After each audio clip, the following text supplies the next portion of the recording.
Tere päevast! Alustame siis maaelu võrgustiku ja seekord siis Eesti Koostöökoja koostöös webinarisarjas Teadlase vaade maaelu arengule. Et see teadlase vaade on nii ja naa, aga kuulates teie sükse huvitavaid kokkuvõtteid ei tahtnud ka seda nagu alahinnata. Ja tänane pealkiri on siis, et tugevad kogukonnad ja parem dialoog kui kaitsevõrk demokraatiale.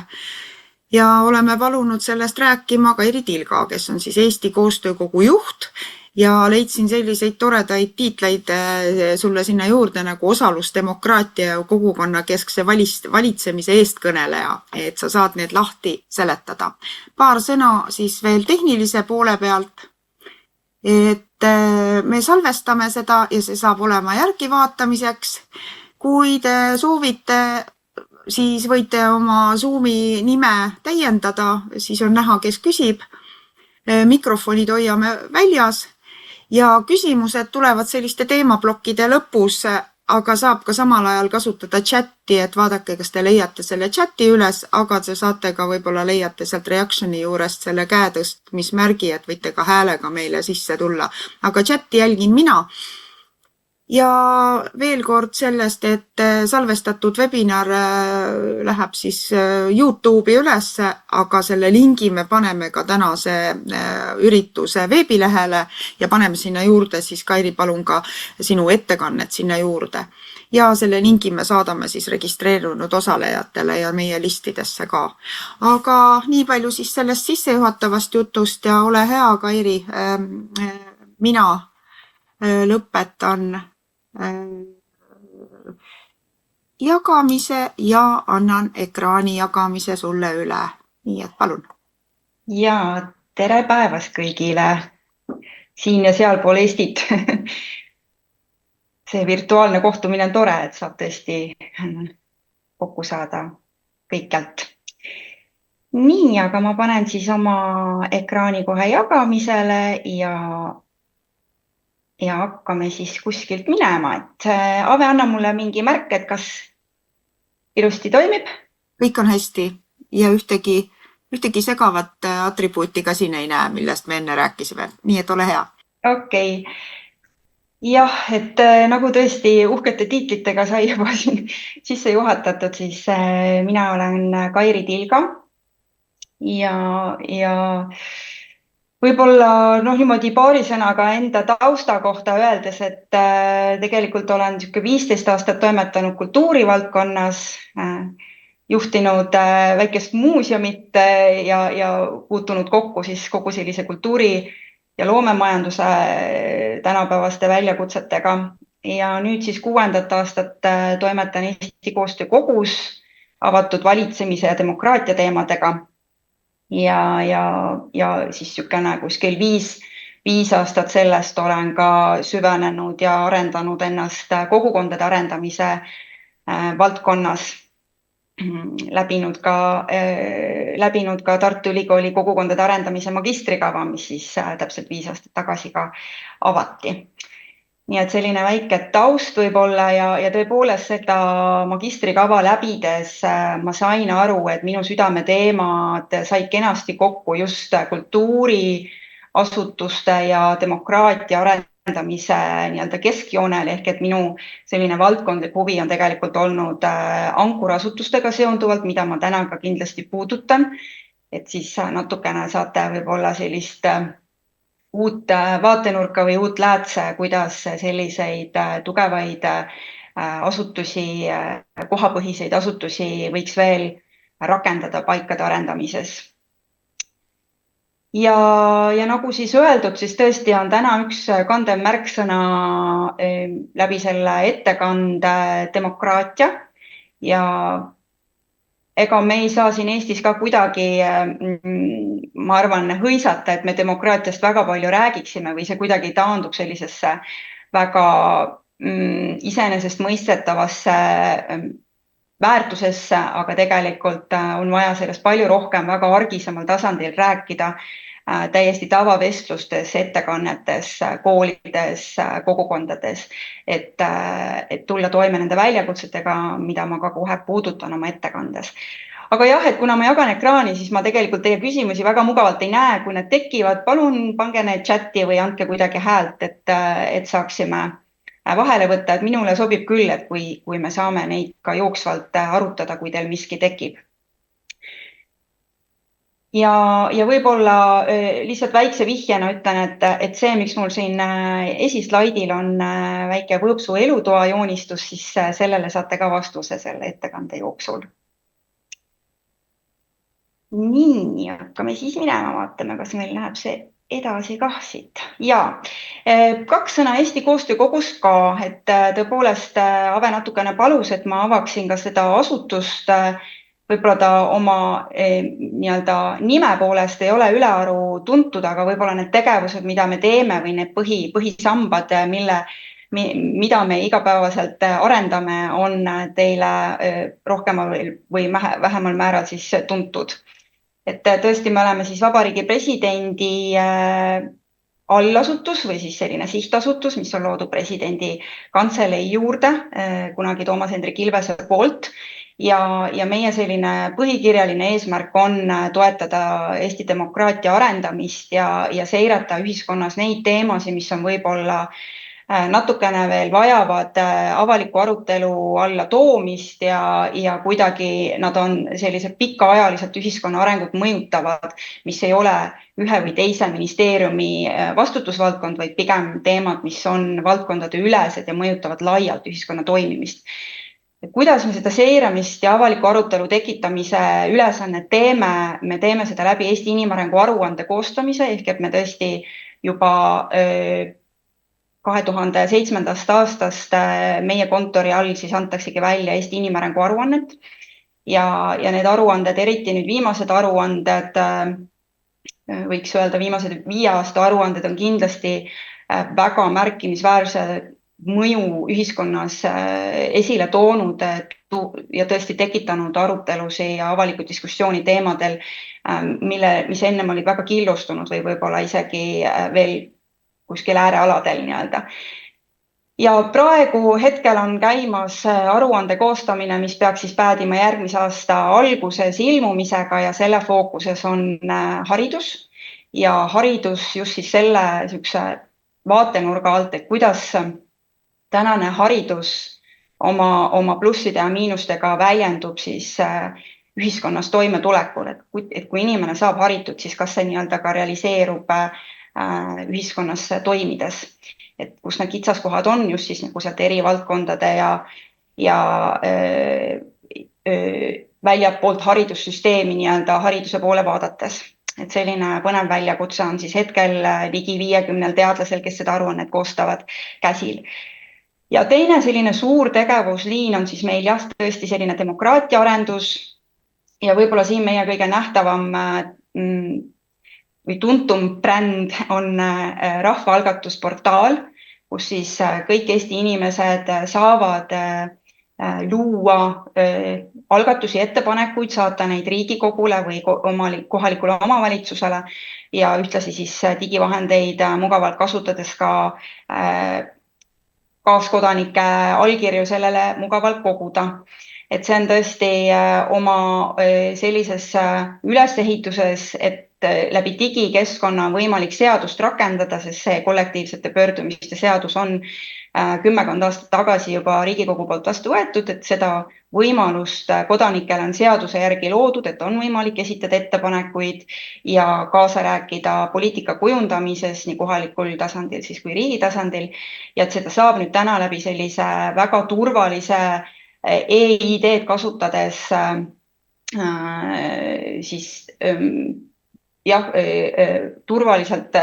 rakendada läbi portaali, et see on siis ka tegelikult kogu maailmas väga head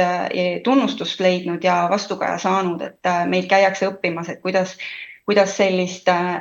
mudelit üles ehitada ja tegelikult ka kodanikkonda kasvatada või harjutada, et see on see hea viis poliitikas kaasarääkimiseks. nii et see on see üks suund, millega me tegeleme, me samamoodi samas samal põhjusel, et miks me peaksime ka demokraatiast rääkima ja kuidas üldse kasvatada seda teadlikku demokraatlikku kodanikku. Me peame tegelema kindlasti ka noortega ja meie kontori siis väljund noorte demokraatia osas on see, et me pakume esimesena või ainsana Eestis koolidesse sellist programmi nagu koolide kaasav eelarve ehk et kuidas me harjutame õpilasi juba kooli elus kaasa rääkima sellisel demokraatlikul viisil, et nad tõesti tunnevad, et nende hääl loeb ja isegi võib osutuda selliseks, et nende idee ka realiseerub koolis. Et sellist praktilist demokraatia kogemust juba koolielus anda on väga oluline, kui me mõtleme, et täiskasvanuks saades me eeldame, et meil on küpsed kodanikud, kes on valmis kaasa rääkima ka riigi arengus ja kohalikus arengus. Nii et seda tegelikult tuleb treenida, seda musklit, kaasarääkimise musklit ja ka usku, et sellest on kasu. Ja kolmas siis selline alasuund on arutelukultuuri suund, kus me ka siis oleme välja arendanud juba mõned aastad tagasi sellise unikaalse arenguprogrammi, mis siis õpetab dialoogi pidamise oskusi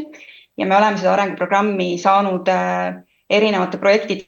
toel siis pakkuda Eestis raamatukogu hoidjatele, nende siis niisuguses suures arenguhüppes,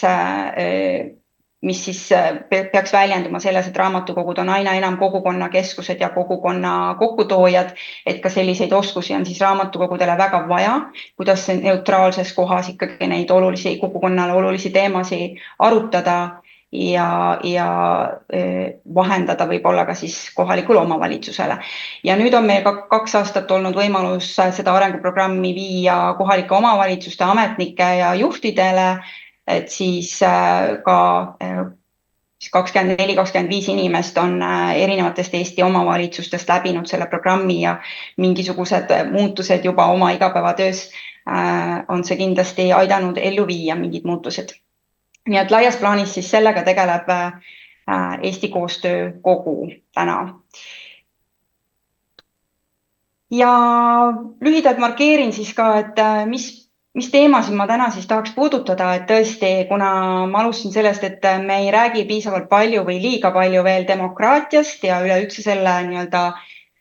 tendentsidest tänases maailmas ja tänases Eestis, et siis ma puudutaksin või kasutaksin võimalust, et mul on mingi publik, et ma saaksin ikkagi natukene võib-olla neid teemasid teile avada ja võib-olla see tekitab teile mingisuguseid mõtteid või isegi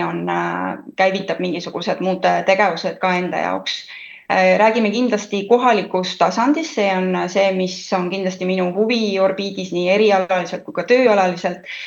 Räägime naabruskondadest, räägime kogukondadest, ankurasutustest ja siis nagu ka siin eelmisel slaidil sai öeldud, et olen tegelenud siis ka just selle dialoogi arendamisega ja arutelukultuuri edendamisega Eestis, et siis natukene selles ka, et mis see meie kogemus on olnud seni. Nii, aga jaa, et kogu seda tänast ettekannet kindlasti raamistab demokraatia olukord maailmas, et miks üleüldse tuleb nende teemadega tegeleda, millega ka Eesti koostöökogu täna tegeleb. Et võib-olla siis mõned sellised faktid, mis annavad teatava niisuguse aimu esmalt. Et tõepoolest, et kui me vaatame,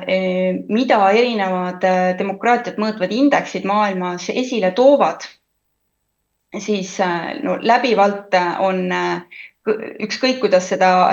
mõõta, milliste mõõdikutega mõõta, siis demokraatia on täielikus pretsedenditus tagasilanguses või allavoolu minemises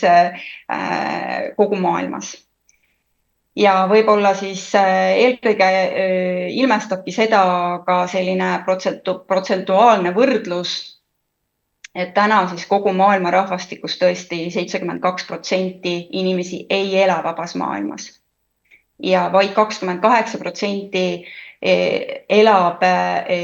demokraatiates, aga ka siin teatava mööndusega eristatakse täisdemokraatiaid ja siis selliseid teatavate vigadega demokraatiaid. liberaalne demokraatia on siis tõesti kogu maailmas muutunud kõige harvemaks režiimitüübiks, nii et meie siin Eestis elame täiesti imedemaal võrreldes ülejäänud maailmaga. Kui nüüd natukene ka vaadata, et milles see demokraatia tagasilangus siis ikkagi järjepidevalt siin 15-20 aastat on toimunud, et kõige rohkem tuuakse viimastel aastatel välja, et on halvenenud ikkagi sõnavabadus ja on kehvemaks läinud just nimelt see arutelu ja see arutelukultuur, millele me ka siin Eestis aina enam juba tähelepanu pöörame. Aga see sõnavabadus, et milles see siis väljendub, et meil Eestis võib-olla see veel nii tajuda ei ole, aga kõige suurem ja ohtlikum trend, mis täna seda sõnavabaduse nii-öelda siis langust ilmestab, on rünnakud ajakirjanike vastu. Et see on tõesti tohutult kasvanud nähtus ja väga nii-öelda suure ohumärgiga nähtus. Kindlasti ka üldse akadeemilise ja kultuurilise väljenduse selline hiilitsetus, et seda tõid esile ka Eesti inimarengu aruandes mõned aastad tagasi Eesti teadlased, et tegelikult teadlaskond sageli juba ei taha sõna võtta avalikus arutelus mingitel küsimustel, sest sellega võib kaasneda sildistamine, tagakiusamine, mõnitamine ja see on täpselt see, mis tegelikult viitab sellele sõnavabaduse halvenemisele. Ja kindlasti on siin veel kolmanda aspektina ka kodanike vabadused siis kaasa rääkida poliitilistes küsimustes, et seesama võib-olla afektiivne aruteluruum, mida me näeme sotsiaalmeedias, on siis selle ilmestuseks, et me kuidagi aina enam oleme oma arvamustega killustunud ja mullistunud ja kui me mingisuguseid meetmeid käsile ei võta, siis tegelikult jääbki domineerima see, mida me näeme sotsiaalmeedias mingites küsimustes. Ja kui vaadata ka siis juhtimise poole pealt, riikide valitsemise ja juhtimise poole pealt, siis kindlasti tuuakse esile ka rahvusvahelistes raportites, et halvenenud on oskus üldse sellist konsensust ikkagi leida, tasakaalu otsustes otsida ja toime tulla nende aina kasvavate lõhede ja konfliktidega. Et me nagu juba teadvustame, et me oleme siin erinevates vaba maailma ühiskondades lõhestunud ja aina rohkem lõhestunumad ja meil on palju konflikte, aga see on juba väga hea, et seda teadvustatakse selgelt, aga nüüd oleks vaja kindlasti leida viise, kuidas õppida nende konfliktidega toime tulema ja neid ka vähendama. Et tõepoolest siis selline valeinfo ja teatava algoritmide poolt juhitud aruteluruum sotsiaalmeedias on kahtlemata see, mis taastoodab sellist ühiskondlikku polariseerumise tunnet ja suurendab seda usalduskriisi ka demokraatlike institutsioonide vastu, et just see usaldus ka demokraatlike institutsioonide suhtes siis on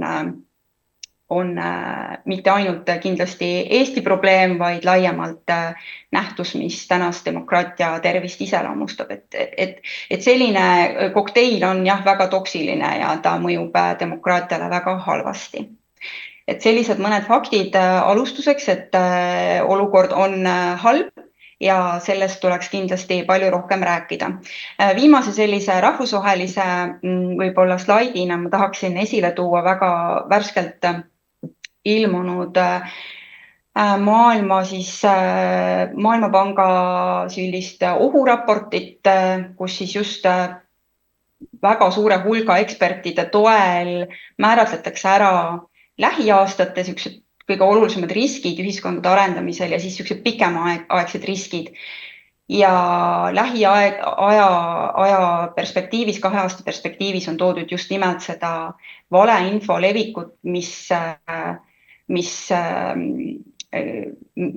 taas toodab sellist polariseerumist ja kindlasti ka teatavate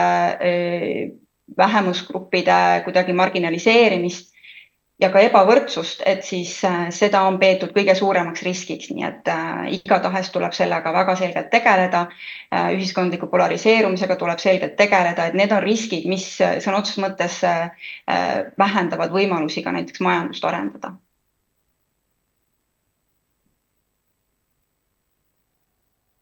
vaatame ka natukene Eesti olukorda. Eesti on demokraatias seni veel väga kõrgel kohal. Me oleme täisdemokraatia. Me oleme ka Ida-Euroopa riikides kõige, kui meile meeldib need võrdlusindeksid, et siis jah, kõige kõrgemal kohal, mis on kindlasti väga, väga oluline arengusaavutus meile. Meie, ütleme, siis sellised tendentsid, mis meie skoori natukene ka nendes indeksites alla tõmbavad, on ikkagi poliitiline kultuur ja kodanike kaasatus otsustesse. Et need on meie need nii-öelda kitsaskohad, millesse tuleks nüüd teadlikult panustada, et tugevdada just seda, et me oleme ja jääme tugevalt demokraatia juurde. Muidugi on ohtlikke arenguid meil ka näha, et eelmise aasta lõpus OECD uuringu järgi ikkagi oli meil keskmiselt suurem nii-öelda usalduse tagasilangus riiklike demokraatlike institutsioonide vastu, näiteks nagu Riigikogu vastu või valitsuse vastu. Tänaseks on see olukord pisut paranenud, ma panin siia väga värsked numbrid. Kui eelmine aasta oli Riigikogu vastu usaldus inimestel lausa alla 30%, mis on ikkagi väga madal, siis tänaseks on see natukene nii-öelda rasva tagasi kogunud, aga eks ta muutub. Ta on väga tugevas seoses sellega, mis igapäevaelus toimub, eks ju. Nii et selle usalduse ja institutsioonide tugevdamisega tuleb selgelt tegeleda ja ka lõimumismonitooring, mida siis iga paari aasta tagant Eesti ühiskonna kohta tehakse, mida tellib siis Kultuuriministeerium, tõi välja väga murettekitava tendentsi, et kui me seni teadsime selgelt, et muukeelne elanikkond ei tunne ennast väga tugevalt võib-olla osana meie ühiskonnast ja nad on kuskil teistsuguses info ja kommunikatsiooniruumis, siis tegelikult täna juba iga 10. eestlane ka ei tunne ennast osana meie ühiskonnast, mis on kahtlemata väga tugev signaal demokraatia kohta ka. Ja need nii-öelda osundused, millega ka Eesti inimarengu aruanded siin paaril järjestikuse aruandega välja on tulnud, on tõesti see, et juba 5 aastat tagasi Eesti inimarengu aruandes teadlased ütlesid, et kehv aruteluruum on tegelikult tänases niisuguses nii-öelda digiühiskonna üks suurimaid probleeme, et see on see katalüsaator erimeelsuste võimendamiseks ja algoritmid, me teame ju, seda teevad. Ja et see peaks selle arendamine, nii-öelda, et arutelukultuuri arendamine peaks olema riiklik huvi. Ja möödunud aastal ilmus siis, lausa juba tänaseks ülemöödunud aastal, vaimsele tervisele keskendunud Eesti inimarengu aruanne, mis siis samamoodi ühe põhisõnumina tõi välja tõdemuse, et tegelikult kui inimeste nii-öelda vajaduste ja sooviga osaleda ei arvestata ja kui inimesel ei ole kogukonda, kuhu kuuluda, siis see on selge kasvulava eemaldumisele, pettumusele, vastuvõtlikkusele valeuudistele ja erinevatele alternatiivsetele sotsiaalmeediagruppidele. Nii et see selline kuulumine ja osa olemine ühiskonnast on tunduvad pehmed teemad, aga need on nii olulised, mis mõnes mõttes isegi määravad kaitsetahteni välja nii-öelda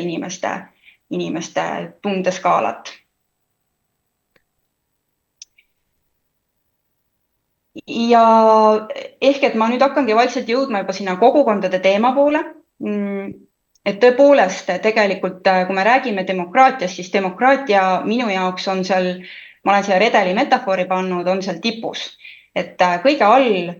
kõige baastase on ikkagi tugev kogukond ja tugev kogukond minu jaoks ühe sõnaga tähendab tugevad suhted. Ja vaid nii-öelda tugev omavahel suhtlev kogukond loob väga tugevalt ja panustab vaimsesse heaolusse, tundes, et ma olen osa milleski, ma kuulun kuhugile ja sellises grupis on absoluutselt selge ka valmidus koos toimetada ja tegutseda kriisides ja riigi jaoks on see tegelikult üks võti, kuidas me saame inimesi valmistuma ühest küljest kriisideks ja üldse ja ka nii-öelda paremini toimima kriisides, sest me ju teame, seda nüüd on viimaste aastatega meile kõigile pähe taotud, et ega riik kriisisituatsioonis ei jõua igaüheni, et siin peavad olema enne loodud nii-öelda rahuajal olulised suhted, olulised struktuurid, võrgustikud, mis siis saavad realiseeruda kriisisituatsioonides. Ja selge on see, et kui kogukond on sidus, on valmis võtma vastutust oma heaolu, oma elukorralduse eest rohkem, siis see on väga oluline ka demokraatia kaitsmisel. Ja tõesti, et kui ma siin natukene nagu sellist nutulaulu laulan, et olukord on halb, siis mõnes mõttes ikkagi tuleb siia kõrvale öelda, et väga palju ka Euroopa tasandil vähemasti tehakse demokraatia olukorra siis nii-öelda parandamiseks ja väga paljud riigid spetsiaalselt loovad oma demokraatia kaitseplaane. Eestis sellist asja veel olemas ei ole, aga äkki ühel hetkel on, et kuidas siis ikkagi tugevdada ja läbi mille me saame tugevdada. Ja ka Euroopa Liidu tasandil on vastu võetud demokraatia kaitseplaan, mille keskne punkt või kese on kodanike osalus. Ehk et tõepoolest tänapäeval ei piisa enam meile kodanikena sellisest demokraatiast, et me saame iga 4 aasta tagant valimas käia ja nii-öelda anname oma hääle kellelegi esindajale ära, eks ju, toimetada mingite otsustega, vaid täna sellises kiires infoühiskonnas me vajame võimalust osaleda otsustes ja tegevustes ikkagi igapäevaselt. Nii et fookus on sellisel igapäevademokraatial ja igapäevademokraatias on väga tugev koht kogukondadel ja kogukonnana toimimisel. Seega võib öelda, et just see lokaalne tasand, ütleme siis paikkondlik tasand on mitte ainult kogukonna arendajate fookuses, aga ka demokraatia arendajate fookuses, selgelt ka linnaplaneerijate aina suuremas fookuses, avaliku sektori fookuses, kui ma vaatan ka, mida kirjutavad erinevad mõttekojad näiteks Euroopas, siis see on see tasand, kuhu praegu sellisel püsikriiside ajastul on tähelepanu suunatud. Seal me saame luua päriselt muutusi ja tegelikult tulekski alustada sealt. Ja muidugi seal sellisest demokraatia tugevdamise paketis on selgelt ka ikkagi selline valitsemiskultuuri ümbermõtestamine, et kuidas ikkagi vastata kodanike suuremale ootusele rääkida kaasa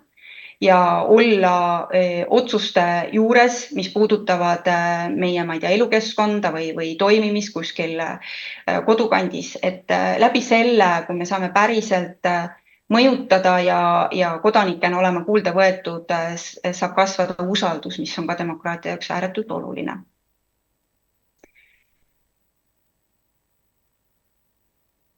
Nii, kas vahepeal on tekkinud küsimusi?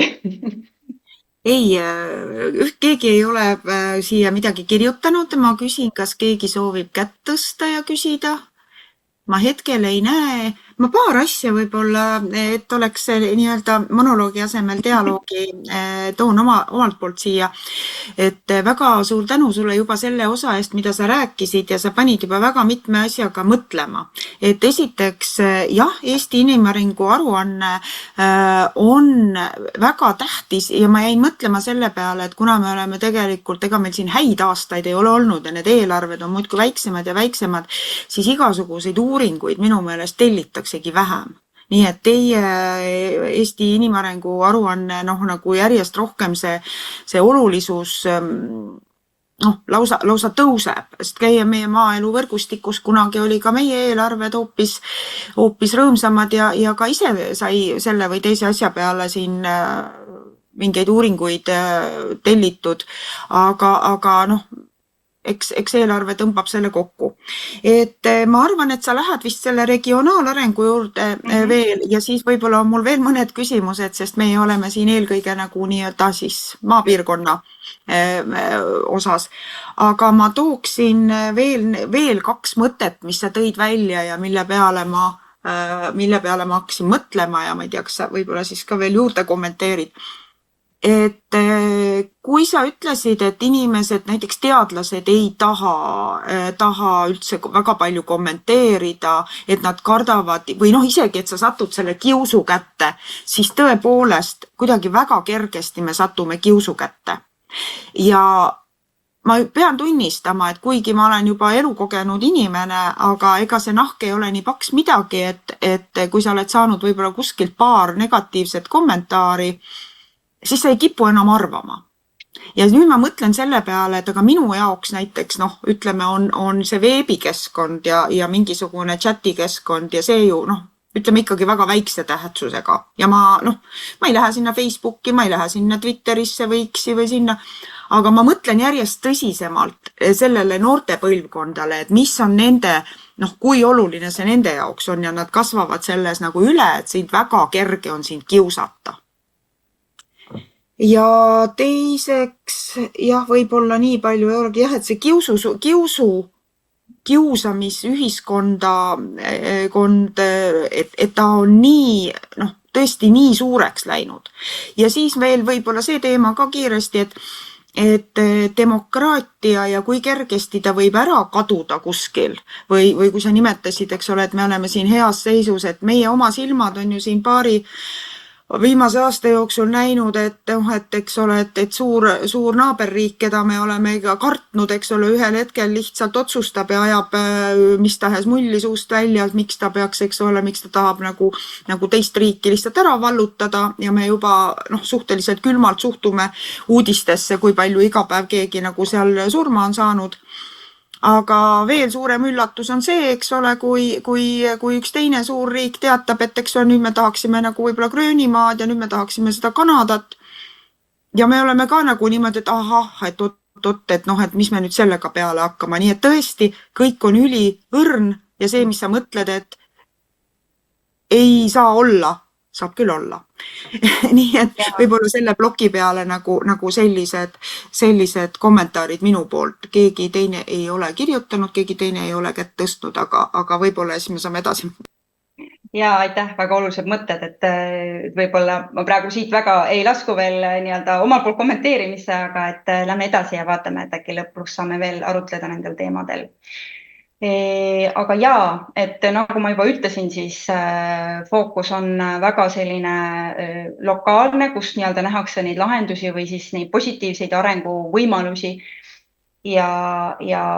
tõesti on kaks sellist mõistet, mida tuleks eristada ja millega tuleks tegeleda, et üks on siis selline naabruskondlik skaala. Võib-olla Eesti kontekstis ma ütleks isegi, et mõnes kohas, väiksemates kohtades meil ei olegi erinevaid naabruskondi, vaid meil ongi üks paik, et niisugune paikkondlik skaala ja teine on siis kogukondlik skaala. Need ei ole sünonüümid, et naabruskond on füüsiline paika kuuluv nii-öelda füüsiline keskkond, see on mingi tänavate võrgustik, mingi üks piirkond, kus siis teatud hulk inimesi elab koos ja mida on võimalik linnaplaneerimisvõtetega ja muudega alt üles algatustega nii-öelda mõjutada, et milline see naabruskond on. Teine on kogukond ja kogukond on suhted. See ei kuulu konkreetselt ühelegi paigale, vaid suhted inimeste vahel ja mõnikord nad ei kattu nagu sellise geograafilise piirkonnaga, eks ju. Et tegelikult hästi arendatud, loodud naabruskond on heaks kasvulavaks, et suhted saaksid inimeste vahel tekkida. Et selline seos nii-öelda mina olen enda jaoks niimoodi ära mõtestanud. Et mõlemaga saab väga hästi tegeleda, et kuidas arendada nii nii-öelda kogukondlikke suhteid, kui ka tegelikult kõigepealt edendada meie kodukohti selliseks, et üldse need inimesed omavahel saaksid kokku puutuda ja suhteid luua. Ja hästi oluline, kohe ma näitan ühte sellist ressursi väikest mudelit ka, aga et jah, et tõesti ka need, et igas paigas on olemas need omad ressursid ja sealhulgas need konkreetsed asutused, avalikud asutused, aga mitte ainult avalikud, võivad olla ka ettevõtted, mis siis selles paigas toimetavad ja see on kindlasti hästi oluline ressurss, kui me nüüd sellist kaasaegset lähenemist silme ees hoiame, et kuidas üldse paika saab arendada, et ta looks sellist heaolu ja hüve. Ja kui meil on head naabruskonnad, mis loovad ka inimeste vahelisi suhteid, siis see tähendab, et on sellist sotsiaalset ruumi, on osalusvõimalusi erinevatele inimestele toimetada kogukondlikult ja see loob seda kuuluvustunnet, mis on hästi oluline, et inimene tunneks osana ennast milleski. Et nendel teemadel ma olen ise natukene pikemalt kirjutanud, et panin siia lingi ka, et kui kedagi huvitab, saab siis teinekord lugeda. Aga tõepoolest on selline väike mudel, mis on pärit Cormac Russelli raamatutest. Cormac Russell on siis selline võib-olla üks maailma hetkel selliseid staar kogukonna arendamise eeskõnelejaid, kes käib, nõustab väga paljusid riike, kohalikke omavalitsusi, on inspiratsioonikõneleja paljudes paikades, on ise põllul töötanud praktikuna ja nii edasi ja oli ääretult suur au ja rõõm aasta tagasi kevadel teda ka Eestisse võõrustada. Ja ta pidas siin ka 2 avalikku loengut ja tema just oma Tallinnas toimunud avalikul loengul rõhutas väga tugevalt sellist naabruskonna skaala prille, mida me peaksime pähe panema ja just rõhutas, et see on nagu nii levinud, kuidas me tegelikult ei näe seda, et see on niisugune nähtamatu ala, kuhu ütleme avaliku sektori vaates suunatakse vaid ressursse, et seal või neid teenuseid, et seal peaks olema see teenus ja see teenus, et siis on see paik nii-öelda arendatud, on ju. Aga tegelikult seal on tohutult palju peidus või nähtamatuid ressursse, mis tuleks nähtavaks teha, neid omavahel toimima panna ja vot siis hakkavad juhtuma päriselt need asjad, mis ka demokraatia jaoks on väga olulised. Ehk et Cormac Russell on see, kes on väga selgelt öelnud, et sellisest teenus versus tarbija mentaliteedist, mis on meil tihtipeale nii riigi tasandi vaates kui ka kohaliku tasandi vaates, et see on inimestele, ma maksan makse ja oleks, et hea, kui nüüd oleks need teenused mulle nii-öelda olemas, eks ju. Et kohalik omavalitsus sageli peetaksegi niisuguseks teenuse tagajaks, aga tegelikult see pisendab väga selgelt kohaliku omavalitsuse rolli olla ka demokraatia arendaja ja selline kogukondade võimestaja. Et me ei saa taandada teenuseid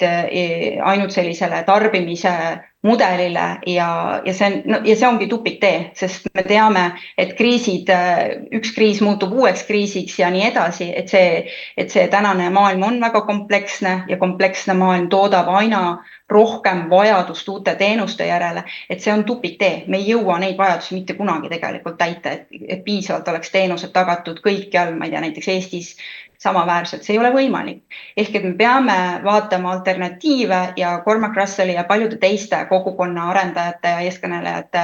tugev sõnum on, et see alternatiiv on kogukondade arendamine, sest seal on see võimekus võtta vastutust ja luua väga palju nii-öelda oma teenuseid, mis vähendavad siis vajadust riigi või omavalitsuse teenuste järele. Ja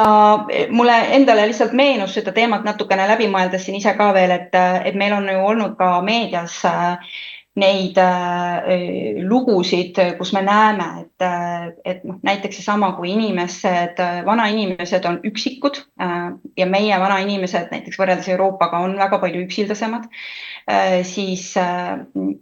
nad lihtsalt vajadusest kellegiga rääkida, näiteks hakkavad ära kasutama kas või hädaabinumbrit. Nad hakkavad sinna helistama, nad paluvad endale appi ja lõpuks selgub, et kiirabibrigaad peab minema ja aitama seal vanainimesel midagi tõsta, mida ta ei saa ise tõsta. Et neid juhtumeid on meil siin ka meedias kajastatud ja see on ehe näide sellest tupikteest, et tegelikult kui me ümber on naabrid ja suhted ja me teame, kus on need haavatavad näiteks vanainimesed, siis tegelikult väga palju saab sellist ressursi kasutust nagu vähendada, et me ei kurnaks ära süsteeme, mida on vaja võib-olla teistel eesmärkidel. ja tõepoolest, et mis need ressursid siis on, kui me korraks vaatame seda kaarti, et igas paigas, ükskõik kui väike küla või kui suur linnaosa või ma ei tea, katkine piirkond, mis iganes, et tegelikult on igal pool olemas inimesed, kellel on mingid omad oskused, kompetentsid, elukogemus, huvid, tutvused, võrgustikud. Igas paigas on olemas ikkagi mingisugused ühingud, näiteks mingid vabatahtlikud ühingud,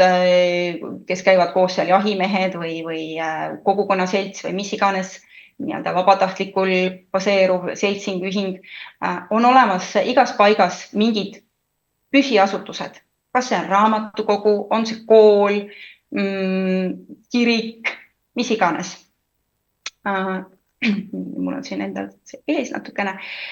on igas paigas olemas selgelt füüsiline taristu. Mingid pargid, mingid tänavad, mingisugune füüsiline paik, ka looduslik paik. Igas paigas on olemas tegelikult omad lood, oma kultuur, kultuuripärand, oma nii-öelda identiteet. Ja loomulikult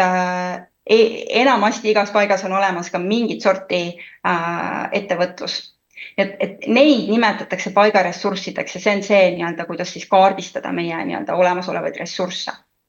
Ja kui need ressursid on ikkagi nähtavale toodud ja osatud toimima panna, siis see, mida selliste ressursside nii-öelda koos toimimine loob, peaks olema siis täpselt see, need nii-öelda heaoluteenus, mida ütleme, ma tegin jutumärke siin näppudega, et need on tegelikult need teenused, mida me ootame justkui mõnikord, et riik meile annaks või omavalitsus, aga et tegelikult see saab juhtuda ka väga hästi toimima pandud kohalikus elus iseenesest, et meil on turvaline tunne, kui me tunneme oma naabreid, meil on turvalisem tunne, kui me tunneme oma naabreid, meil on palju tugevam kuuluvustunne, kui me koos tegutseme mingite asjade nimel, meil on parem tervis, kui meil on omavahelised suhted ja võimalused kuidagi ennast teostada ja nii edasi, et need on need hüved, mis tulevad sellisest ressursside toimima panekust.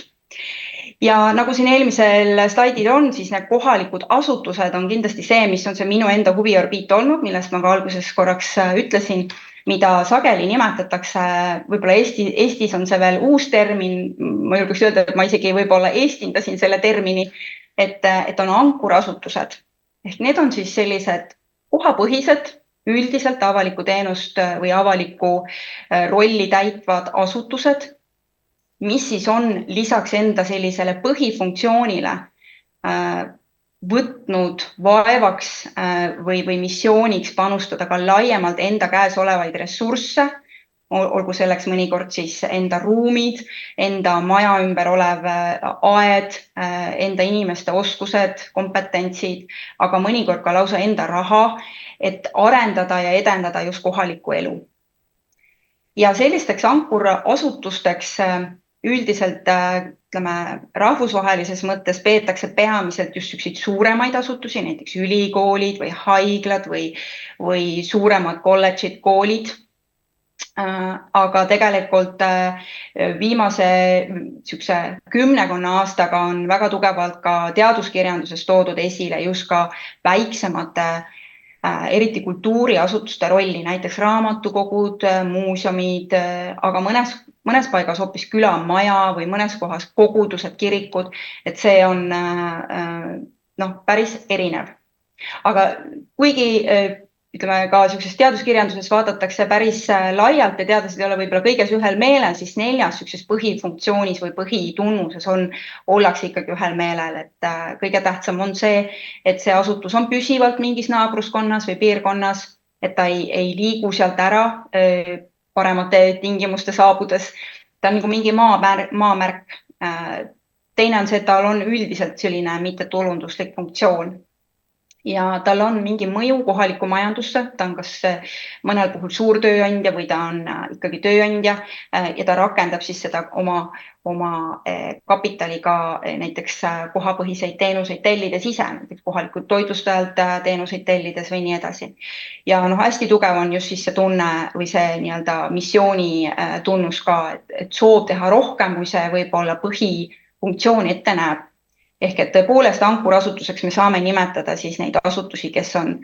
teadlikult pööranud ka näo kogukonna poole, ehk et nad on avastanud selle naabruskonna, kus nad siis asetsevad. Ja tõesti on ka jällegi seesama Cormac Russell või ka üks väga selline kihvt noor Norra päritoluga ruumiplaneerija, arhitekt, mõlemad nad räägivad tegelikult samast asjast, et tegelikult meil on vaja näha neid kogukondlikke institutsioone, mis peaksid nagu mõtestama enda rolli laiemalt, et nad ei ole lihtsalt ühe teenuse pakkujad, vaid et nad saavad tegelikult olla palju suurema väärtuse loojad, kui nad avastavad selle kandi, kus nad tegelikult funktsioneerivad igapäevaselt.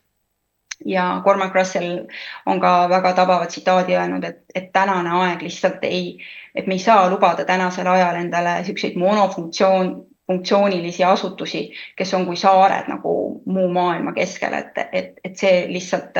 ei aita kuidagi kaasa ka demokraatia arendamisele ja inimeste heaolu kasvatamisele. Nii et siis jääb üle küsida ikkagi, et kuidas siis need asutused saavad rohkem märgata, mis neil on olemas ja kuidas nad saaksid seda rakendades väärtust luua ümbritseva kogukonna või naabruskonna jaoks. Et ma olen nüüd mõned sellised paar slaidi kokku pannud ka erinevatest näidetest, et lihtsalt natukene juhatada konkreetsemalt sisse, et mis need võimalused siis on. Et tõepoolest hariduse ja terviseasutusi sageli peetakse või on väga palju häid näiteid kogu maailmas, kus just hariduse ja terviseasutused on võtnud sellist suuremat rolli ka kogukonna arendamises, ehk et nad näevad, et nad nende ümber kas kogunevad mingisugused kogukonnad, näiteks mõni kool võib olla selline, väike paikkondlik kool, kas või eelmisel aastal oli väga palju meedias Metsküla kool, mille kohta kohalikud inimesed ütlesid, et see on kogukonna liim, et see oli see üks ankurpaik, mis tõi nagu inimesed kokku, et isegi kui seal käib sul laps, aga et see teine kiht tuleb juurde, et see on see paik, kus me kohtume ja mille ümber me toimetame nii-öelda. Aga laiemalt mõeldes siis koolides on tohutult võimalusi koolidel midagi nii-öelda oma ressursi avamiseks või kättesaadavaks tegemisel ka kogukonna jaoks. Kui me mõtleme, et igal koolil või paljudel koolidel on olemas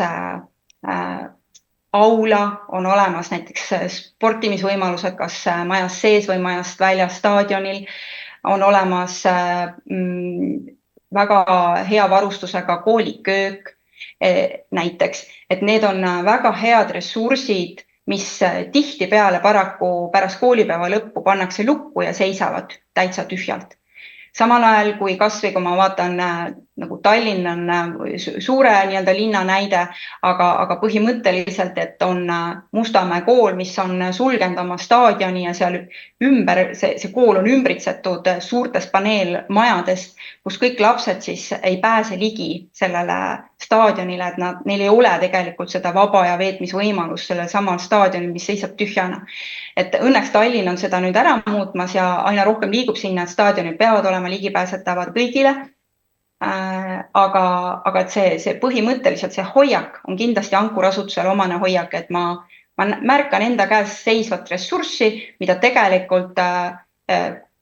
kokkuleppeid tehes on võimalik kasutada kogukonnal ja see võimaldab väga selgelt kogukonnal näiteks mingi huvi ümber koonduda, keegi kogukonnast avastab, et ta oskab seda teha ja tal oleks vaja ruume, et mingit huviringi korraldada, et sellised asjad saab nagu toimima panna. Ja täna neid näiteid on Eestis väga palju, eriti maapiirkondades, kus just täpselt seesama, kooliköök on näiteks pärast koolipäeva või nädalavahetustel ka kogukonnaköögina kasutuses või kuidagi muul moel rakendatakse seda olemasolevat kööki, et miks me peaksime siis sinna kõrvale ehitama eraldi kogukonnaköögi, et tegelikult ju võiks neid ressursse kuidagi näha tervikuna koos. Väga häid näiteid kogu maailmas, Eestis võib-olla alles hakkab tärkama see nii-öelda mõtteviis, aga on just ka, kuidas perearstid või terviseasutused on aru saanud, et nad ei peaks panustama ainult nagu inimese ravimisse, vaid kuidas nemad saavad tuua kasu, et naabruskonna inimesed püsiksid terved. Ja ikkagi see majast välja minemine ja mingisugused hoiakute võtmised, et kuidas ka teadlikkust tõsta tervisevaldkonnas on kindlasti see, mida saab teha, mis on väga lihtne viis, aga väga tore viis, mida ma olen kuulnud, et hakatakse ka Eestis juurutama peagi, on selline roheliste retseptide mentaliteet, et tõesti, kui perearst näeb, et see inimene tema vastas ei vaja järjekordset tabletti, vaid tegelikult ta vajaks suhteid, ta vajaks mingit toimetamisvõimalust, ta tahaks midagi teha ja võib-olla see selline sotsiaalne vaesus on see, mida ta tegelikult, mida oleks vaja ravida, et siis on näiteks sellised koostöömudelid, kas kogukonna aia või mingi muu kogukonna ühinguga perearsti vahel olemas ja perearst saab kirjutada välja, pehmelt öeldes sellise suhtlemisretsepti, eks ju. Ja ma kuulsin, et ka Eestis on muuseumidel ka olemas selline kultuuriretsept, et perearstid saavad kirjutada, tegelikult saaksid aina enam kirjutada välja ka kultuuriretsepti, et tõesti, et inimesele pakkuda ravimi asemel kultuurilist elamust, kogemust, võimalust ennast arendada ja juhatada teda selliste ennetavate ravivõtete poole ka, sellised näited praegu siis selle osas. Ja jah, nagu ka korduvalt öeldud, siis kultuuriasutused on kindlasti väga suure potentsiaaliga ja aina enam seda kindlasti tehakse ja see nüüd on küll kindlasti maapiirkondades eriti oluline, et me kuidagi ei näeks, et mingi väike muuseum või raamatukogu pigem tuleks kas kinni panna, aga just, et kuidas me saame uuendada seda paika selliselt, et ta loob nagu sellist laiemat väärtust kogukonna jaoks. Selge on see, et raamatukogu või muuseum, kus inimesed ei käi ja inimesed ei tunne, et see on nende koht, siis see tuleb nagu ära muuta, sest muidu ei ole tõesti sellisel kohal ju mõtet. Aga eriti muuseumidel ja näiteks ka teatritel, väikelinna teatritel on väga suur võimalus panustada kogukonna arendusse. Nendel on enda käes võimalus rääkida lugusid läbi näituste, läbi välinäituste, läbi sisenäituste, läbi erinevate aktsioonide, festivalide, et kuidas just seda naabruskonnale niisugust identiteeti ja väärtust luua. Ma ise olen pikalt töötanud muuseumis, mis asetses Kadriorus ja olen ise käivitanud Kirjandustänava festivali juba peaaegu 10 aastat tagasi. Et see oli täpselt ajendatud sellest tundest, et me asetseme oma väikeste kirjanike muuseumidega mingisuguses naabruskonnas, mida tegelikult, et me peame minema majast välja, et luua sellele naabruskonnale seda tunnet, et neil on tegelikult väga unikaalne kirjanduspärand siin nende kandis olemas ja kuidas me seda teeme, et jah, me hakkasime märkama seda füüsilist ruumi enda ümber ja kuidas me võiksime läbi kirjanduse seda ruumi rikastada, et see looks ka kohalikele palju suuremat uhkustunnet ja väärtust ja täna ma julgen öelda, et see kindlasti nii on. Et selline muuseumi tegevus kindlasti rikastab naabruskonda.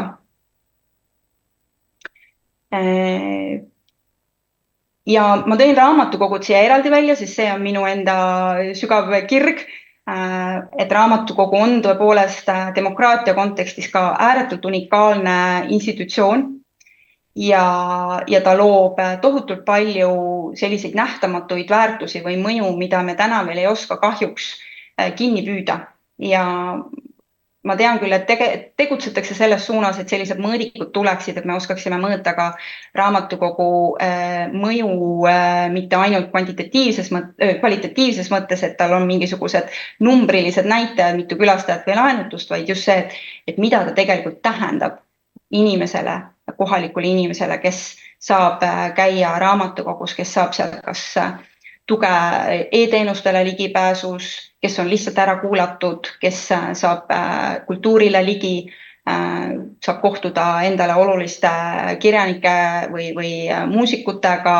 ta saab suhelda, seal on huvitegevused ja nii edasi. Et raamatukogu on kindlasti tohutu potentsiaaliga ankurasutus ja kui selliselt ka väiksemaid maaraamatukogusid aidata neid nagu ümber mõtestada enda rolli seal piirkonnas, aidata koos kogukonnaga seda ümbermõtestamist teha, siis sellel on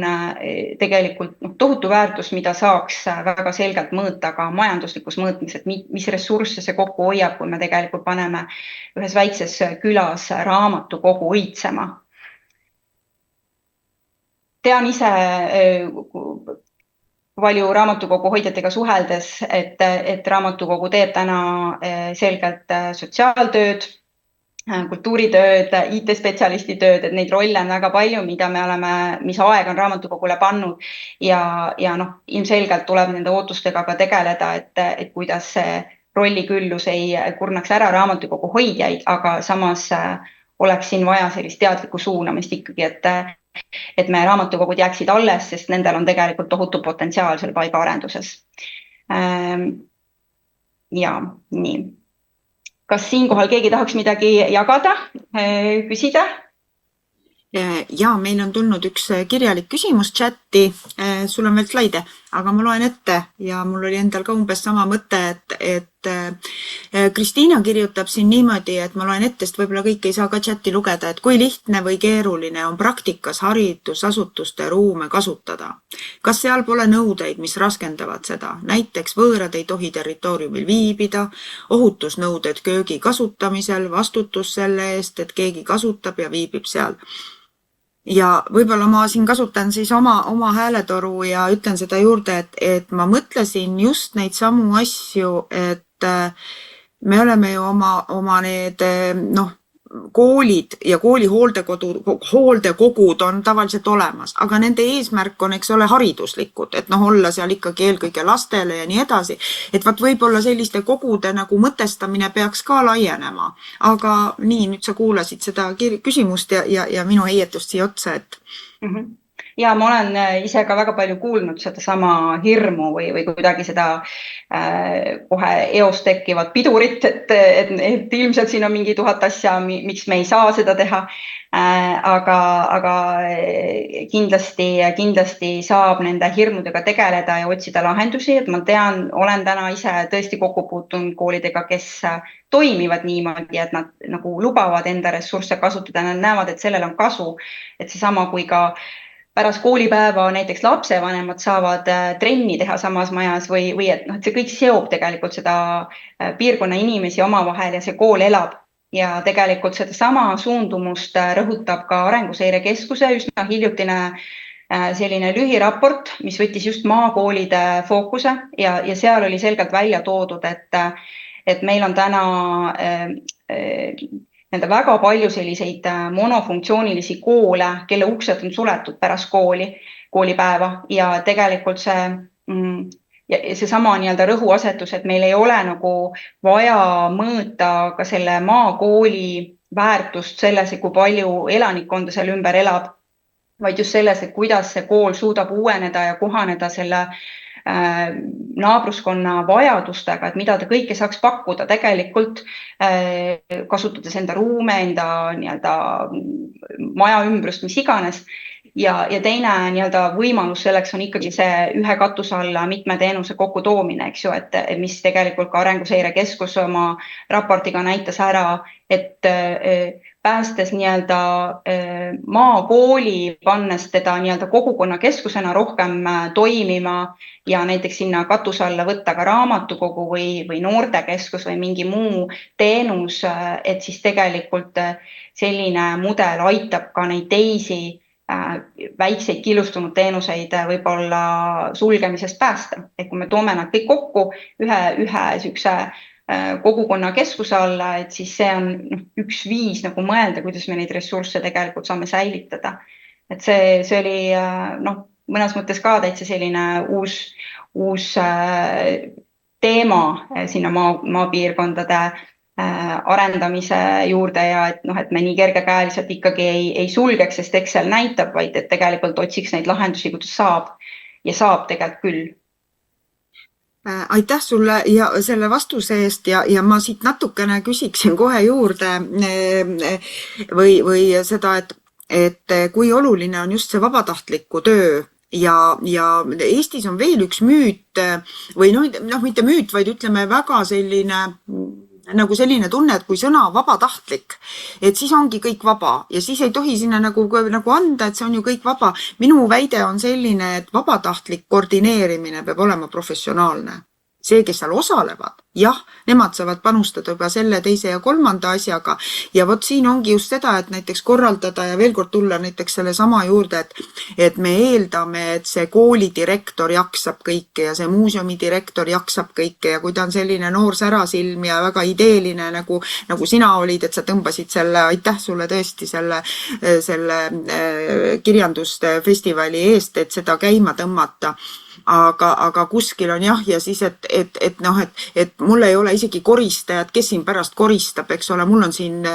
see koristusfirma ja siis ma pean talle juurde maksma ja mul raha ei ole, et ühel päeval peaks tulema ka nagu loogiliselt sisse see, et selliste asjade korraldamise jaoks on ka vaja vahendeid ja nii mõnigi koht hakkab selles suunas minema, et ma ise võttasin see ankurasutuste kontseptsiooni laiendamine, võt kõikides nendes suundades, et see on tõesti midagi, millega peame igapäevaselt siin tegelema. Jah, ja tegelikult seesama on meile kuidagi väga kiiresti tulema see mõtteviis, et me jällegi nagu ootame siis, et kas koolidirektor või raamatukogu hoidja seda kõike nüüd hakkab korraldama, et see on jälle samamoodi väga ohtlik tee, et see ei ole võimalik, et ja siin see on võimalik muul viisil ainult siis, kui tegelikult kogu aeg on kaasatud ka kogukond ise ja tekib see initsiatiiv, et kui me saame selle ruumi, siis me saame siin ise mingeid asju teha ja tekivad need nii-öelda eestvedajad kogukonnast ja igasuguste siis koordineerimisülesannetega inimesed, et ma võib-olla siin päris mõni slaid on veel jäänud, et siis lõpetan ka, aga et seal lõpus natukene avan seda sama, siin on ka Võõpsu elutuba jälle näha, et mis see nagu tähendab, et ma ise olin ühe protsessiga praegu just seotud, et kuidas saab nagu ikkagi luua seda tunnet, et kõik ootused ei läheks raamatukogule, vaid et kogukond ise teeb midagi raamatukogus. Aga ja siis edasi praegu. Ja ma lähen edasi, et mul on veel natukene jäänud, et lihtsalt lubasin pisut peegeldada ka seda, et mis on see Eesti Koostöökogu kogemus olnud dialoogioskuste siis nii-öelda parandamisega ja tõesti, nagu sai öeldud, siis lausa inimarengu aruanne on rõhutanud seda, et see aruteluoskuste arendamine peaks olema riiklik huvi, et me peame sinna tegelikult ressurssi ja tähelepanu selgelt suunama. Aga samas on selge nagu tunne see, et ega see dialoog ei ole ka võti ainult, et tegelikult ikkagi sellise inimeste ühiselt toimetama panemine on ikkagi see võti, mis loob seda väga olulist muutust, aga selleks, et üldse inimesed tuleksid kokku ja saaksid aru, mis neid ühendab, mis teemad on need, mis ühendab, kuigi võib-olla me ainult teame seda, mis meid ei ühenda, aga me peame leidma need, mis meid ühendab, et siis selleks on dialoog väga oluline osa. Ja meil on olnud siis võimalus dialoogiprogrammi läbi viia ja aastast 2022 juba ja ütleme siis laiemas plaanis see mõte oligi siis ärgitada ka mõtlema neid asutusi, kellele võib-olla nagu laiemalt aina enam ühiskonnas ka öeldakse, et te olete see kogukonnakeskus ja võiksite rohkem olla kogukonnakeskus, et mis on need oskused, mida meil on siis vaja, et olla see kogukonnakeskus rohkem, et kuidas ikkagi osata inimesi kaasata, kuidas julgeda mingeid olulisi teemasid tõstatada kogukonnas, kuidas siis metoodiliselt ikkagi keerulisi vestlusi mõnes mõttes pidada nii, et on võimalik arutada asju, mis võib-olla alguses tundub, et ma ei taha ja me teame ju, kuidas sellised vestlused võivad ka väga inetuks minna, et tegelikult need oskused on väga-väga olulised. Ja tänaseks on meil siis 2 lendu kohalike omavalitsuste inimesi ja ka 2 lendu raamatukogu hoidjaid selle programmi saanud läbida ja järgmisel aastal on meil uus võimalus ka raamatukogudega jätkata. Vaatame, kas ka kohalike omavalitsustega saame jätkata. Ja see on 4 kuud kestev programm, kus siis, mille vältel siis õpitakse kõigepealt turvaliselt oma õpigrupis nii-öelda dialoogi läbiviimist, aga et siis tegelikult ka see nii-öelda praktika päris kogukonnas on selle õpiprogrammi osa ja selle õppimise käigus on siis kõik need osalised 43 dialoogiringi erinevates Eesti otsades ellu viinud, mille siis on olnud 450 osalejat umbes. Ja me oleme ka üritanud natukene seda mõju kätte saada või seda tunnet, et need tavalised inimesed, kes siis on nendes dialoogiringides osalenud, et mida nad on siis öelnud, et mis see nagu neile andis sellisel viisil nagu vestamine, et siis tegelikult jah, need tsitaadid on täpselt need nagu õpikus kirjutatud, et mis juhtub, kui inimesed saavad esiteks ükshaaval rääkida, igaühe hääl on kuuldud, igaühe mõte on selles mõttes õige, ei ole valesi asju ja mõnikord ongi, et üks räägib aiast, teine aiaaugust, aga tal on vähemasti võimalus see enda mure asi ära öelda, eks ju. Ja ütleme siis koonduvalt jah, ikkagi inimesed ütlevad, et see väga oluline, et me saame selliselt mõtteid avaldada, et selline dialoogi viisil kohalike teemade arutlemine on väga oluline ja et sa kuuleksid teiste kogukonna liikmete arvamusi mingis küsimuses ja et need murekohad oleks välja tõstetud ja tegelikult sealt nendest me oleme ise kogenud selgelt, et kuidas ka sellistes dialoogiringides tekib ka sünergia, et esiteks inimesed kuulevad üksteise mõtteid ja tekib, kuule, sul on ka sama mõte, kuule, aga teeme seda koos. Et see ei kerki kuskilt mujal, kui ilma, et inimesed saaksid võimalus omavahel suhelda. Et seetõttu on ääretult oluline. Nii, ja siia lõpuks siis veel see näide, kuidas küla areneb, kui raamatukogu on tugev, ehk et siis tõesti Räpina vallas väike Võõpsu raamatukogu täna on sellises uuenemise kursi alguses ja vald palus mind ka natukene appi aitamaks siis seda teekonna algust kujundada just selliselt, et saaks koos kogukonnaga arutada, et millist raamatukogu on inimestele vaja, et üldse kerkiks need vajadused ja ootused, võib-olla ka hirmud. Osad inimesed tulid sinna kohe väljendama ka hirmu, et ega jumala eest raamatukogu kinni ei panda. Ja ikkagi, et milliseks see võiks kujuneda, mis seal võiks olla. Ja kui sa seda teekonda teadmata isegi, kui kaua see kõik selline uuenemine ja renoveerimine aega võib võtta, et siis ikkagi sa teed seda juba koos kogukonnaga ja juba sellise 2 kohtumise tulemusena, mida mina siis aitasin korraldada raamatukogu ja kogukonna vahel, oli selgelt näha, et juba täna, kui see raamatukogu on niimoodi objektiivselt vaadates vana ja väsinud ja väga väike ja seal puudub selline kõik need vajadused, mida inimesed ootavad täna, et siis tegelikult ikkagi juba täna on võimalusi sinna panustada, inimesed juba leidsid üles see, mida nemad saavad teha ja tegelikult kogu selle taustal on see tahe tegutseda koos. Inimesed tahavad koos midagi teha, nii et juba ma tean, et on tulemas talgupäev kuu lõpus raamatukogu aias. See on reaalselt selle tulemusel, et inimesed said tulla kokku 2 korral ja üksteist kuulata, üksteise mõtetest inspireeruda, said kerkida esile inimeste tugevused ja ressursid, kes oskab seal ehitada, kes on väga tugev kirjutaja, kes on juba väga palju aastaid kohaliku piirkonna ajalugu kogunud ja nii edasi, et kuidas seda kõike tegelikult saaks nagu raamatukogu kaudu ka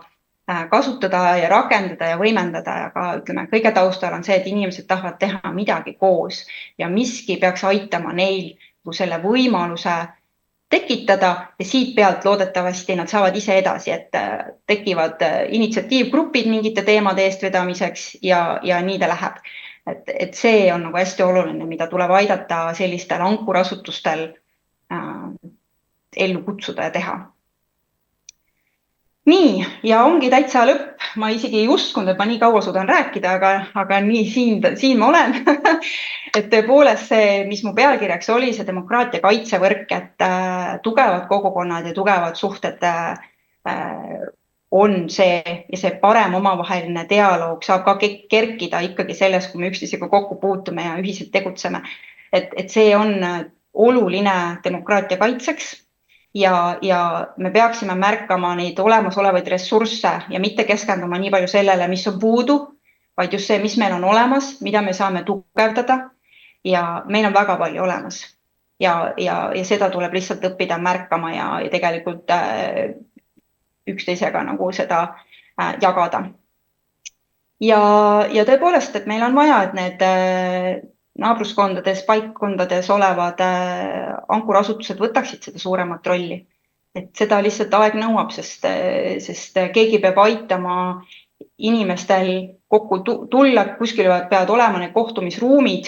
ja see on nagu väga oluline, kuidas me saame nende keeruliste komplekssete kriisidega ja tänases ühiskonnas üldse ka toimida. Nii, nüüd on minu poolt kõik. Suur tänu. Nii, siia nüüd ilmus veel üks küsimus. Kui ei ole oluline, siis sa saad selle share'imise lõpetada ja siis sa saad visata pilguga küsimusele, aga ma loen selle ikka siin ette, et Maris kirjutab, kõik need sõnumid peegeldavad 100% seda, mida oma kogukonnas teeme ja just järgmisel nädalal paluti mul meie maakonna raamatukogudele rääkida kogukonna vaadet. Saan täiendada nüüd teadusliku vaatega seda ettekannet. Kas on plaan slaidega jagada? Ma võin omakorda rääkida, et me leppisime kokku, et me jagame ka slaide. Ja. Et see on nagu selline, pigem oli jah, selline positiivne ja ka seda ettekande me paneme ka salvestusena veel ülesse, nii et, sest jah, paljud juba on siin öelnud. Et mina küsin sinu käest aga sellist asja, et sa rääkisid ruumist, et kui palju te teete koos tööd, ütleme, oma nendes uuringutes ja nendes ruumiplaneerijatega, sest on sellised terminid maailmas nagu smart shrinking, eks ole, et mingisugused, me võime ju öelda, et paha, aga kui need mingisugused maapiirkonna väikelinnad vähenevad, siis tuleb pigem mõelda, et kuidas seda nagu arukalt teha. Kuidas selle temaatikaga on? Jah, meil niimoodi otseselt sellist programmi või tegevusliini ei ole, et kui 2020 avaliku ruumi teemaline inimarengu aruanne ilmus, et siis see oli selline suur panus ja me tegime sellise jätkutegevusena, et seda aruannet ikkagi ka natukene rohujuure tasandile viia ja seda temaatikat, mis on üks hea avalik ruum, millest see koosneb, natukene ka viia inimesteni erinevates linnades, et siis me tegime sellise tuuri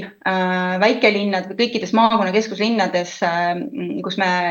siis üks välinäitusega ka, mille me tegelikult viisime raamatukogudesse, rääkisime heast avalikust ruumist ja küsisime ka inimeste arvamusi just nende kodukoha ruumi kohta. Ja eks need teemad, murekohad tulid nagu üleüldiselt ikkagi keskmiselt samad, et kõige meie väikesed linnad on väga turvalised ja head elupaigad, aga et puudu on just nimelt sellest heast avalikust ruumist, eks ju, kus sa tunned, et sul on jalakäija sõbralik ja mõnus suhtlemisruum ja nii edasi ja selline ja üldse ka, et ma olen kaasatud erinevatesse ruumi otsustesse, et see on nagu see valupunkt, mis kindlasti välja tuli. Et seal ma mäletan, me käisime ka Valgas ja loomulikult Valga on olnud see selline mõnes mõttes see sükene lipulaev selle sükse kahaneva väikelinna, siis kuidas seda nagu ära kasutada või mida teha, kui see tendents on selline, aga mis me siis paneme linna kinni või nagu suremegi välja või see ei saa lahendus olla.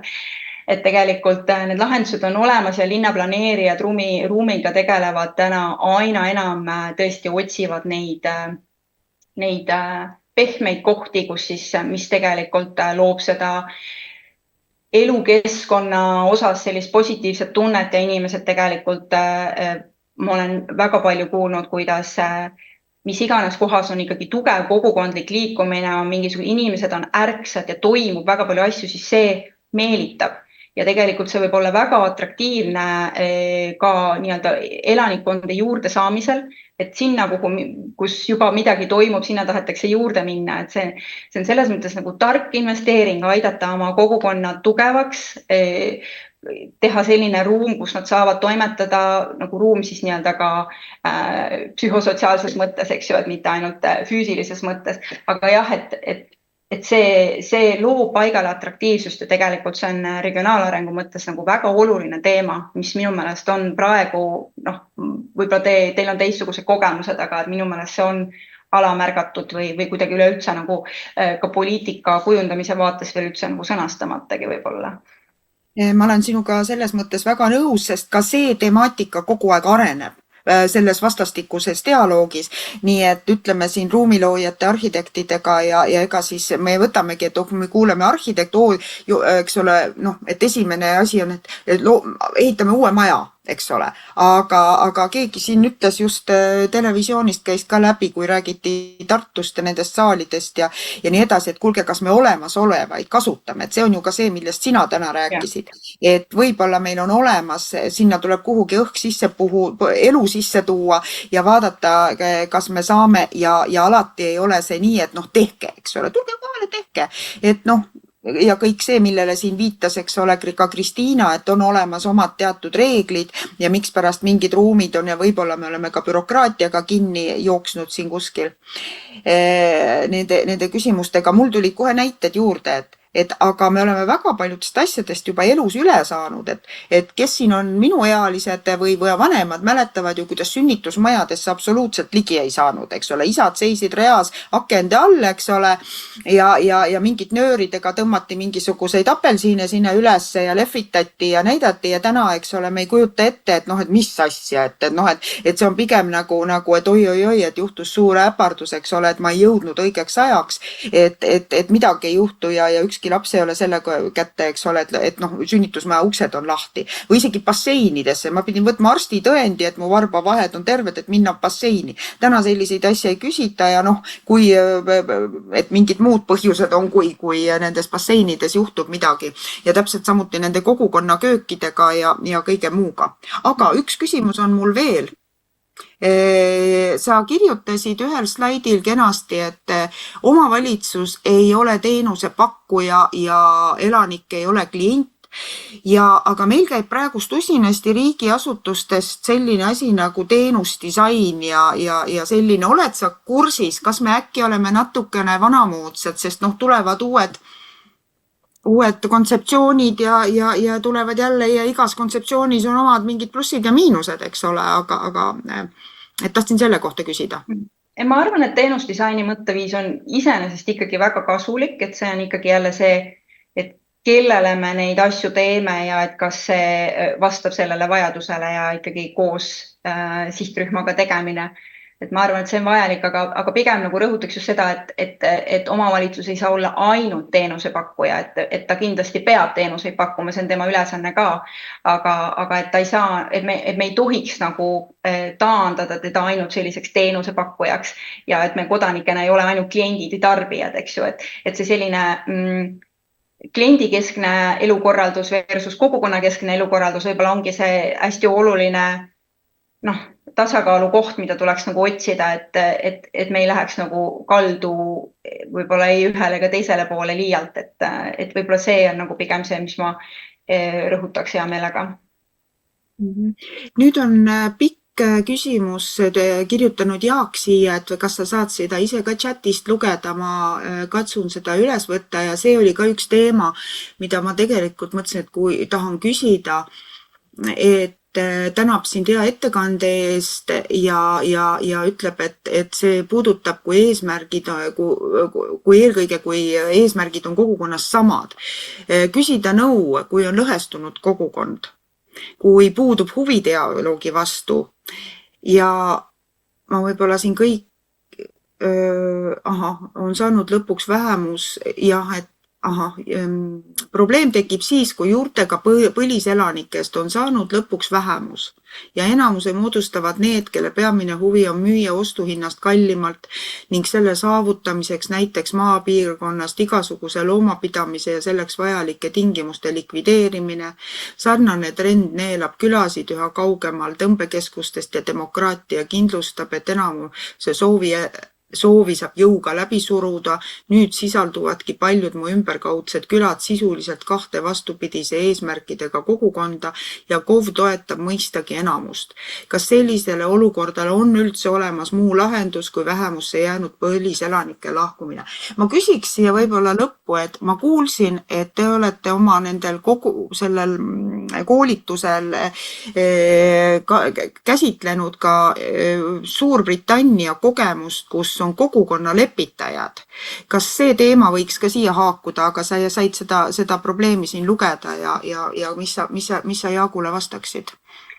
Kogukonna lepitajad jah, et tõesti on, ka Soomes on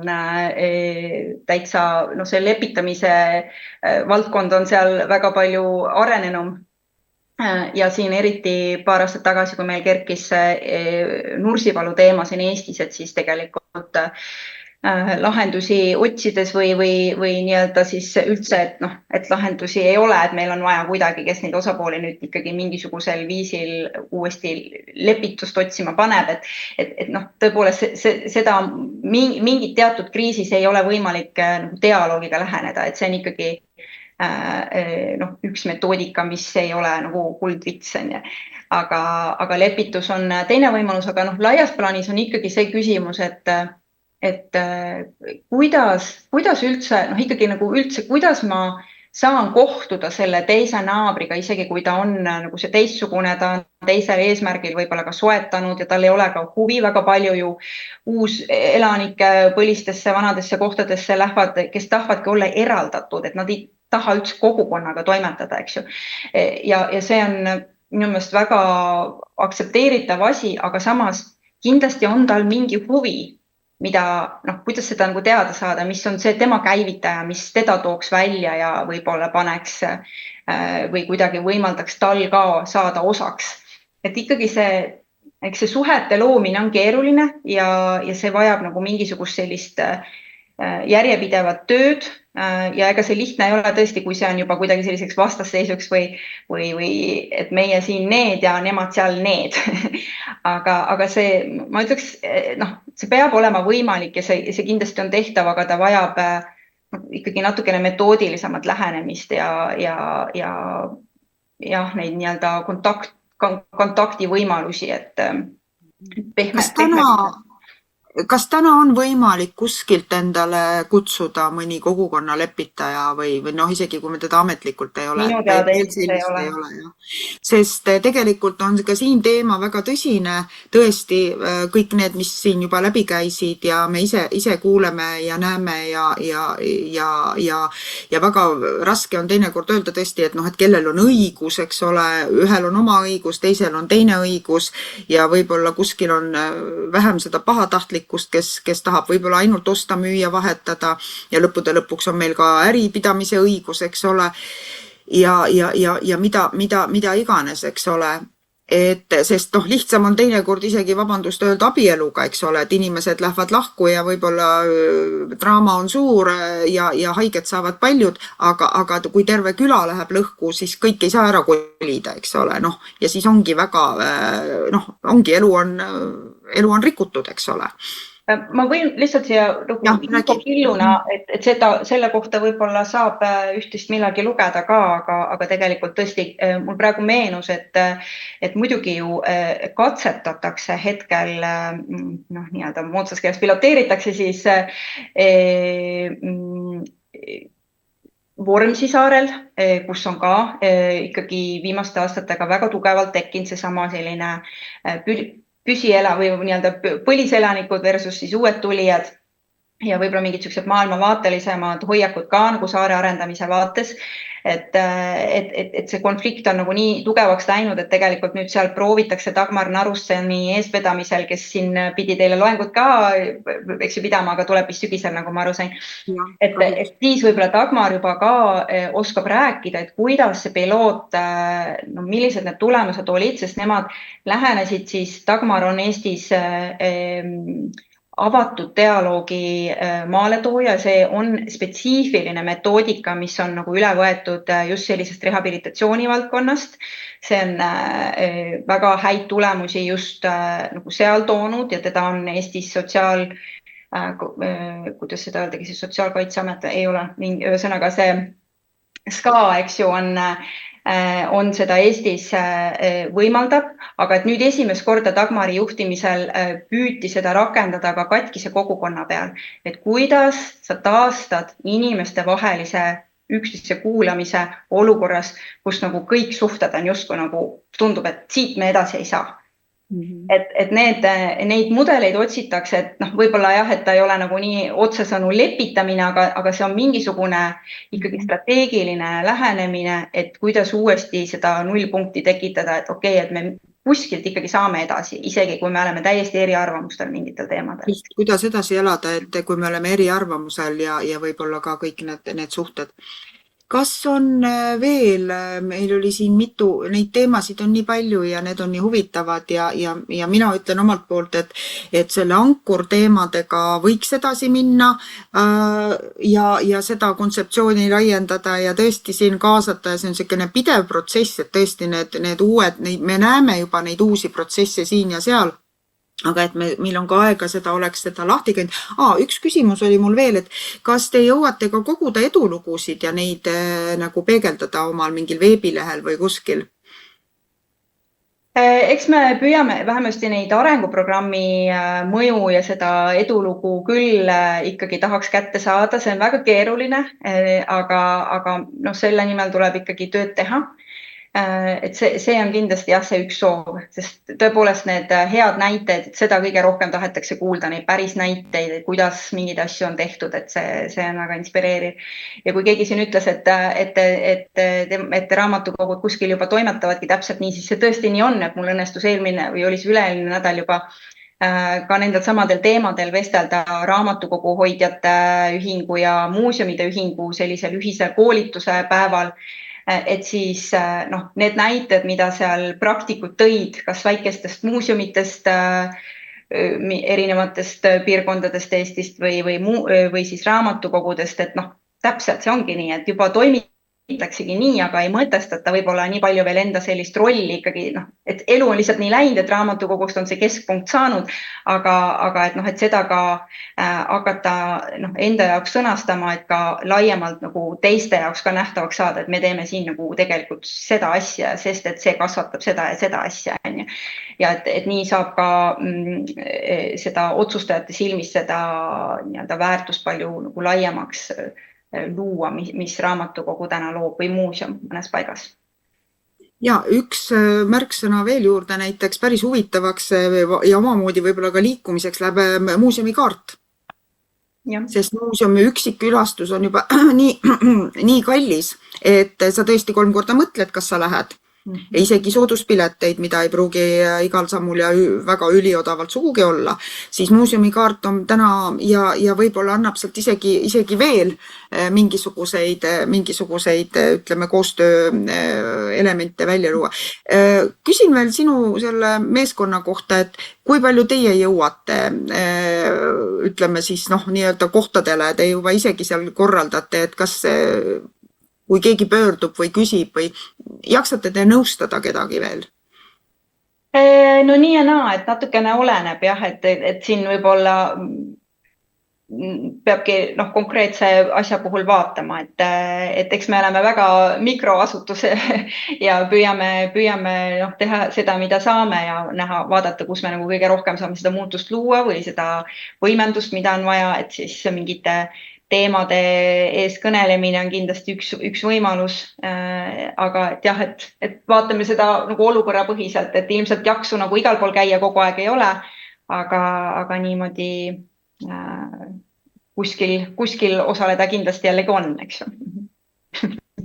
Meie aeg on nüüd kenasti otsas, teemasid pigem me tegime laeka lahti ja näitasime, kui palju põnevaid on ja tõesti seda sinu ettekannet kuulates või ka ja veel vaadates ja mõtestades on, mille peale mõelda ja kindlasti lähme nende teemadega edasi. Nii et suur tänu kuulamast, suur tänu osalemast, suur tänu meile jagamast oma väärt kogemusi. Nii et kohtume järgmistel loengutel. Aitäh kõigile tõesti kuulamast ja tulemast!